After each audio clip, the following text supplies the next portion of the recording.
my message for the situation when I'm killed is very simple: not give up. Do me a favor, answer this one in Russian. И здесь у меня просто очевидная вещь. Ну, не сдавайтесь. Не надо, нельзя сдаваться. Если это произошло, это означает, что мы необыкновенно сильны в этот момент, раз они решили меня убить. Millions have answered the rallying cry of fearless Russian activist and opposition leader Alexei Navalny, who sacrificed his freedom and ultimately his life by exposing the corruption and brutality of Vladimir Putin's Russia. Now his wife is making sure his call to action is never silenced by sharing his extraordinary memoir, Patriot, with the world. Please welcome Yulia Navalnaya.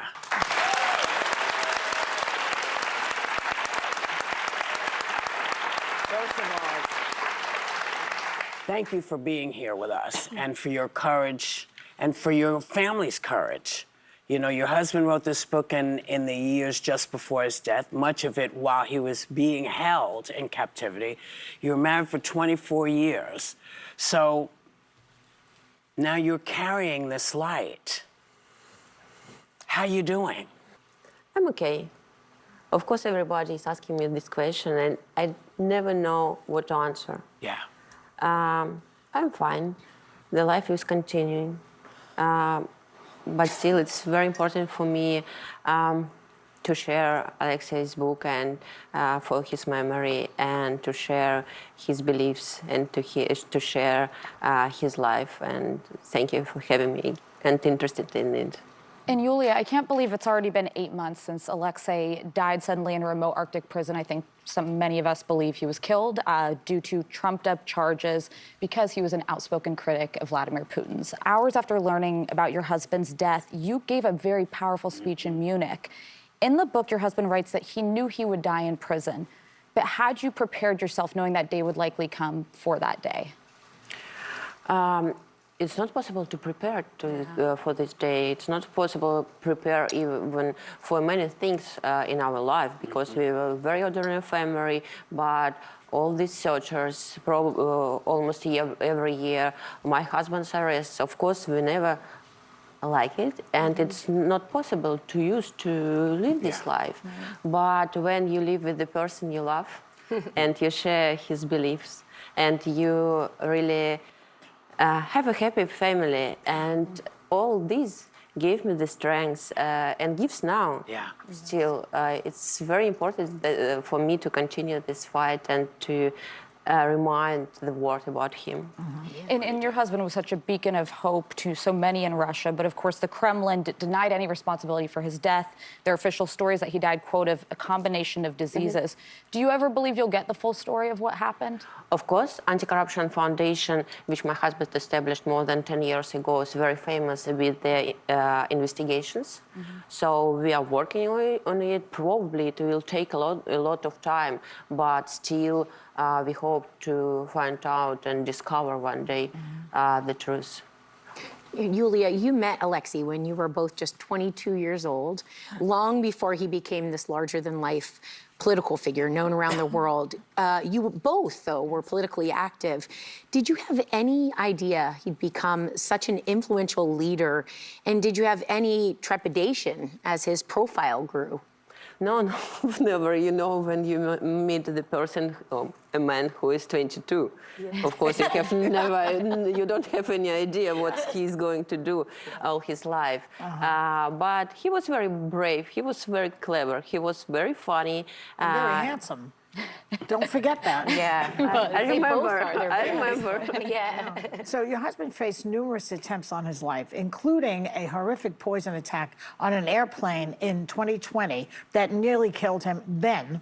But he survived that. After recovering in Germany, he made the decision to return to Moscow, where he was immediately detained. Now, a lot of people can't really wrap their head around why he would go back to Moscow. Putin was not fooling.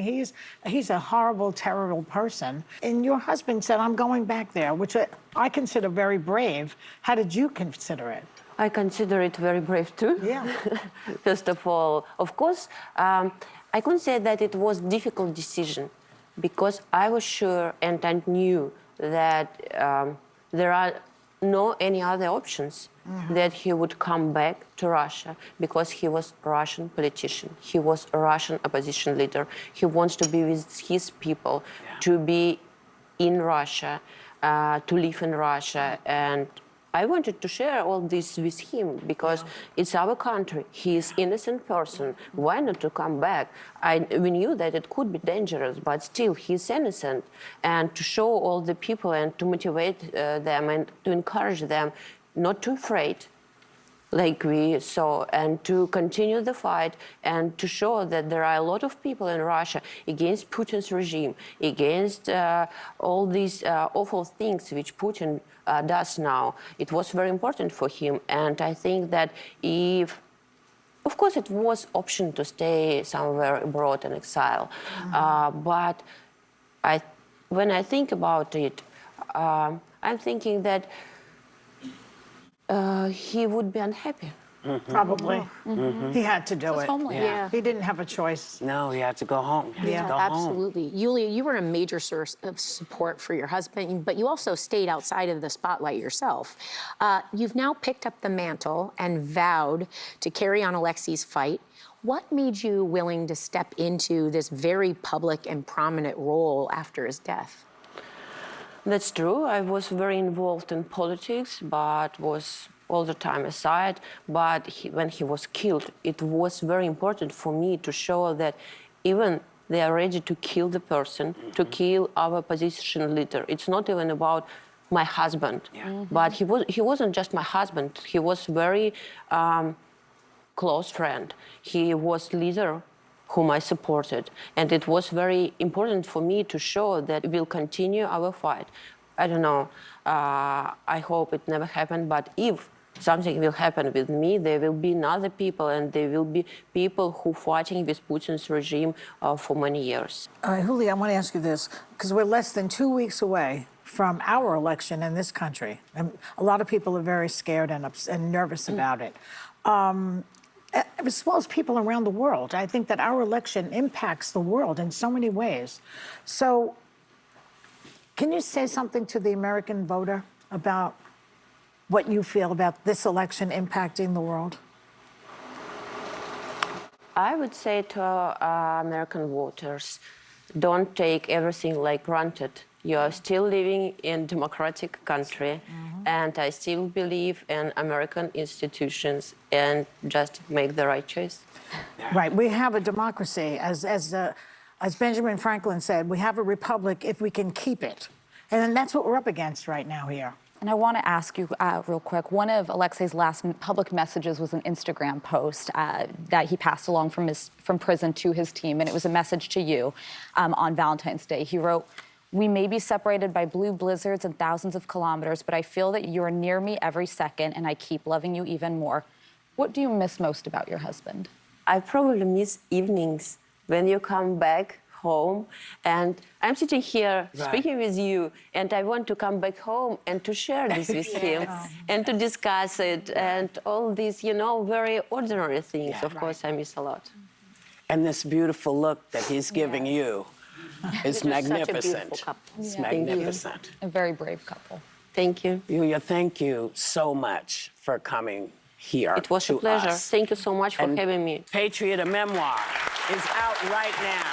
And you can scan the QR code on your screen to buy a copy.